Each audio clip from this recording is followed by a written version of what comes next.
Howdy y'all, welcome back to my channel. Hope you're doing well. It's been a long minute.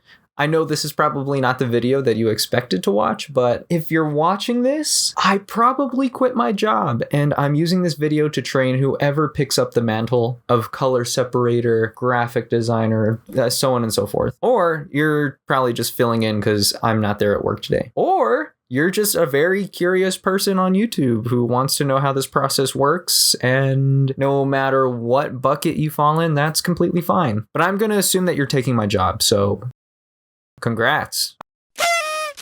All right, let's get started. Okay, so to get started, open your file browser. This is mostly where all of your stuff is going to be located. I'm gonna assume that you know how to use a computer. If you're taking this job, you should know how to use a computer. If not, too bad. Sorry. Anyways, open your file browser and locate the templates folder. It is normally on the desktop, but I have the folder pinned and shortcutted everywhere so you can find it super easy. As you see, I have a lot of templates for all the various things you'll encounter, but trust, okay? You're only going to use like 4 of these, honestly, so don't even worry about that. But the one that you are going to open right now is the one ABS template, and this will open Illustrator. It should be the gray one, by the way. Don't click the green. Don't click the Corel. I hate Corel. I think it's a virus. It's not that good. I just have it there just in case, but make sure you click the gray Illustrator one. If Illustrator's opening up, you did good. Cool. So when you open up that template, it will take you here where I have compiled all of the mock garments that we have ever done or ever will do. This document is mainly for copying and pasting into other documents, and you will hardly ever edit anything in here. And actually, don't edit anything in here. I've already made it perfect, so don't mess with it. Copy and pasting only.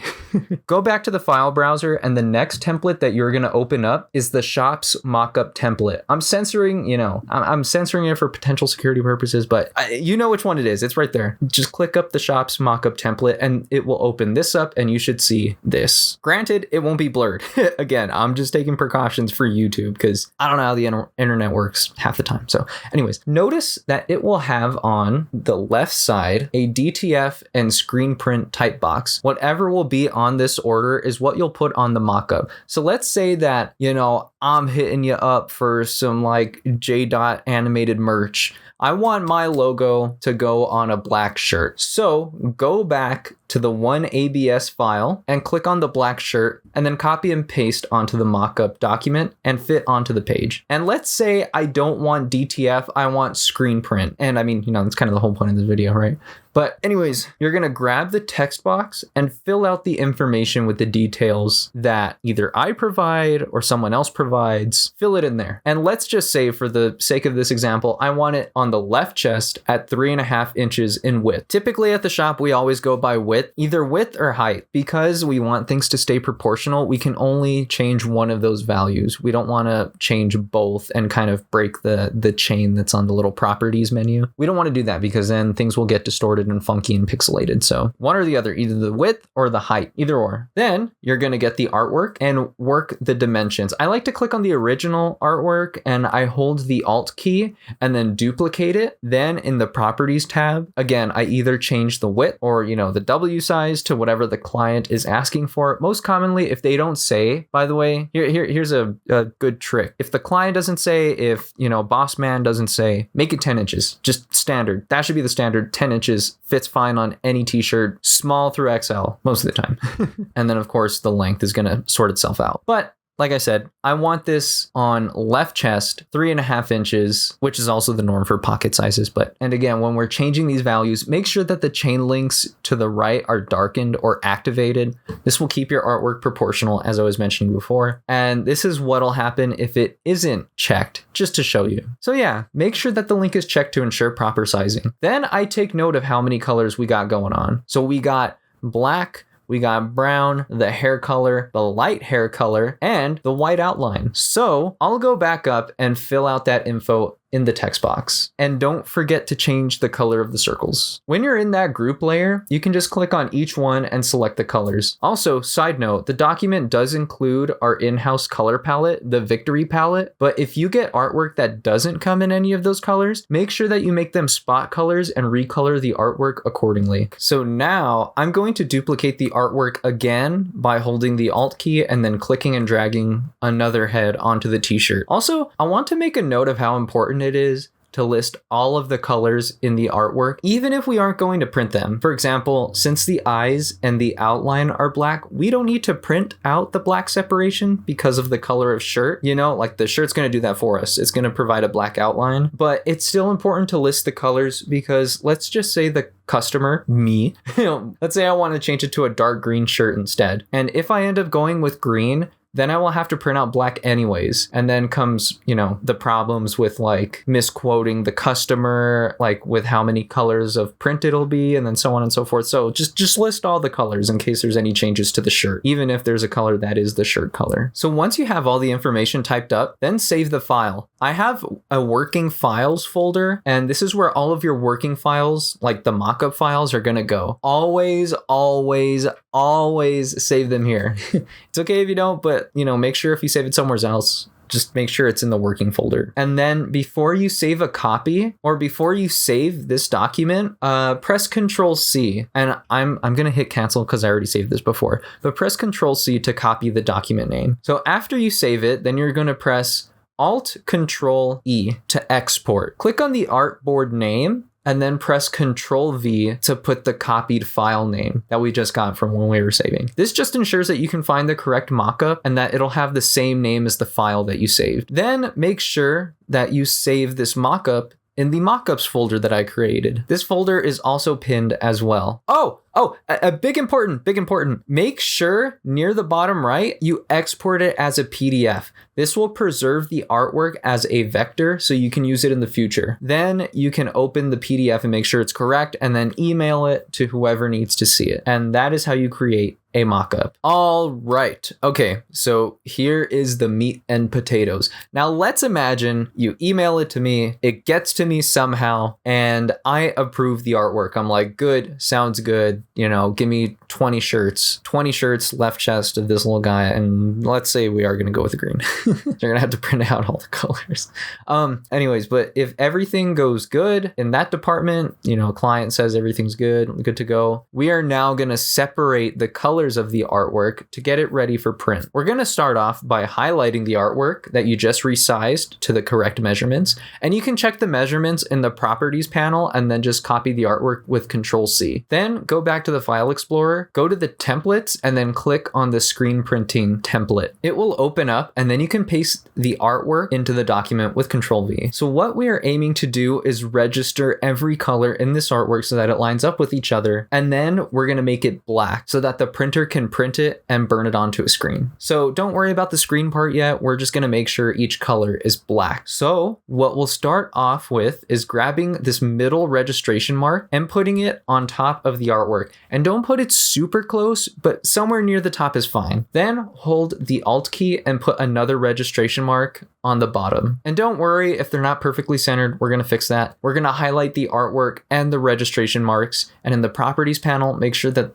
you align them with the selection and center them. Then what I like to do is evenly distribute the registration marks in case I put one too high or low. It's just an extra step that makes me feel better, but you don't really have to do it as long as they're centered. And after centering, you'll want to double check that everything is in spot color. This is very important as the computer will not pick up on colors that are not spot colors and they won't be listed in the panel. But for the most part, everything should be in spot color. And if everything is in spot, then what you can do is put the artwork on the document. And I usually just center the I've just put it center in the document, but you could really put it anywhere on the document. Just make sure that you remove the top registration marks and that those don't come out. We don't want them on the document just yet. Then grab the little color key at the bottom that says Victory and either put it above or below one of the registration marks. Then save the document. Save it in the printing files folder. You just got to stay organized, After you save it, then you can type your first color. I'm starting off with black. So I'm going to type black and then press Control P to bring out the print dialog box. On the first tab on top, it should say by default, because I made it that way, Posts Multicolor SP. You need to be in this tab to make the separations. So make sure that you're under this tab and it says Adobe PostScript file and PPD is at the Adobe PDF 9.0. Again, it should all be default, but just in case it's not. If these options are not available in some random occurrence, or maybe you got a new computer, or maybe you're one of the few that are just watching this who are not taking my job, I will show you how to do that right now, because you will not be able to go to the next step and the options will be grayed out if you don't have this option. So let me fix that for you. If they're not grayed out, however, you can skip ahead to this part of the video and we'll just get into the separating. Okay, so if you're following along and the options for making separations are grayed out, to solve this issue, we first need to open the File Explorer and go to your local drive. Then click on Program Files, Adobe, and then click on Illustrator, whichever current year you are using. I know I have both here for this example, but I'm just going to demonstrate this in 2024. But for you, of course, use your most current software. Then click Presets. In this presets folder, we are going to make a folder called PPDs, exactly how I have it spelled there. So 2 capital P's, capital D, and a lowercase s. It is case dependent. Open the file folder, and you'll notice that I have this file located inside. This is the file that allows you to make separations in Illustrator, and for some reason, it does not come pre-installed. It's kind of dumb. However, we can locate this file by going to your internet browser and typing Adobe PPD download. Find this community link, PPD for InDesign. I don't know why they have it located in here. I think this is kind of stupid, but then scroll down to this download link. And as a matter of fact, I might just put this in the description. I think I might do that. Remind me. But if the link is broken, this is how I found it. You know, in case you click in the description, it doesn't work. After clicking that link, scroll down again, and then you'll see the download for the actual PPD download. And yeah, after it downloads, move it into the folder that you created in the Illustrator Programs file. And once it's in there, you should be good to go. All of those options will not be grayed out anymore.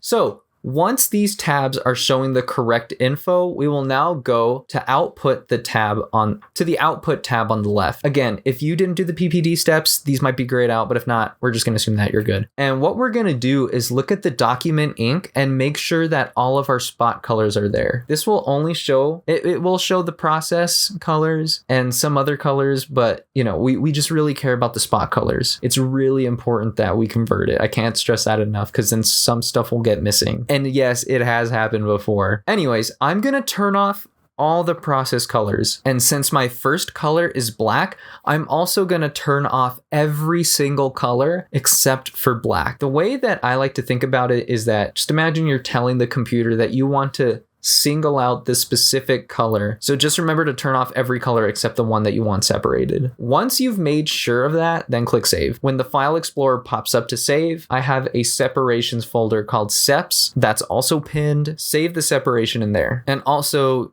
you can save the color name. It's not too important, but you know, make it something that, you know, I usually just like to put the color at the very end of the file name just so I don't get confused with which one it is. Then you are going to repeat the same process with the rest of the colors. So I do this with every other spot color and none of the process ones, only the spot colors. Once you have finished, move the artwork off to the side away from the document. Make sure it's just not touching the document at all. And then press Ctrl-Shift-P to place. Or, of course, you can go to File Place. Go to the Seps folder and then select all the separations that you just made and then press Enter. When you go back to the document, you will notice that your cursor has all of the separations that you made, and then you can click anywhere on the document. But this is important, big important. Be absolutely sure that you do not click and drag, as that will distort the artwork and will not register properly. So just click. You know, you do it slow and steady. It doesn't need to be, you don't need to click 4 times really fast or anything nuts. Just click. And once you are done, then you can fit all of these onto the document. Then once you have one of those separations on the document, or if you can fit multiple, that's perfect, but Let's just assume you can only fit one or maybe a couple. I don't know. Who knows? My logo is kind of tiny, so maybe I could fit all of them on there. But you are then going to press Control P and you're going to bring up the print dialog box once again. And on top, you are going to select the print preset single color SP. For anyone else who is not taking my job, I imagine this is going to be the vast majority of you. This is where you'll select your home printer or, select whatever printer you have wherever you're using it. I don't know. But for anyone who is working where I work, I'm going to give you these extra steps. Make sure that the printer is on Epson 67A. If you notice, the output tab is grayed, and that's because we're telling the computer that we are not making separations anymore and we're printing things out. I then click Setup in the bottom left, and this is where a pop-up comes out, and I make sure that 67A printer is highlighted, and then click Preferences. In Select Settings, click the drop-down and then choose Use This One 2024. Brilliant name, I know. When you click this, notice that it'll change all the settings to what they should normally be at, which is to have the print at the darkest black overcoat, and it changes the page layout to the correct size of film that we print on, which is 13 by 19. And yeah, then you can just click OK, print again, and then print in Illustrator if you're ready, or if you're anyone else in the world. That's literally it. That's literally it. However, if you are, once again, a lot of the people that are watching this video, you can usually quit here. If you're taking my job or you're filling in for me, you're gonna have a little more extra steps. And also all those settings in the presets that I changed, if you're a random person watching this, I'm sorry, you're just gonna have to figure out what works best for your printer, what you're printing on. Maybe you're printing out on 11 by 17. I don't know. You got to figure that out, just saying.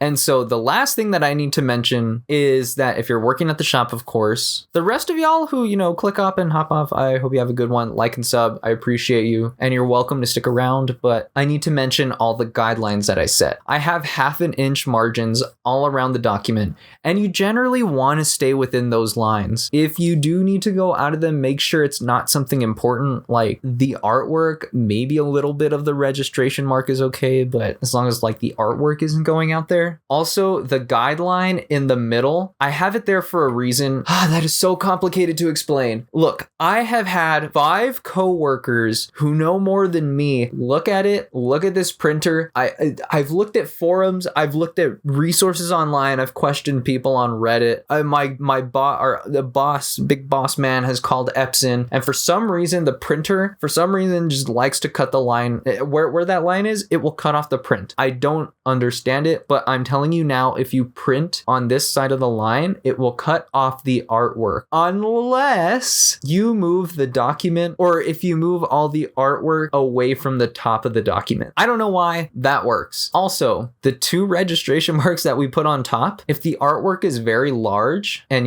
way bigger than, what goes past that line where it cuts off, you're going to move them down. And what you're going to have to do is print the document and physically look at the printer to see if it's printing out the registration marks on top. If it starts printing and it's missing one of the registration marks, it will cut off your artwork. If it doesn't, print the marks, cancel the print before it gets way too far, reload the film, and print again. Don't change any of the settings. Again, I don't know why. It's not the settings, I promise you, because after 2 or 3 tries without changing settings, it will print the entire document.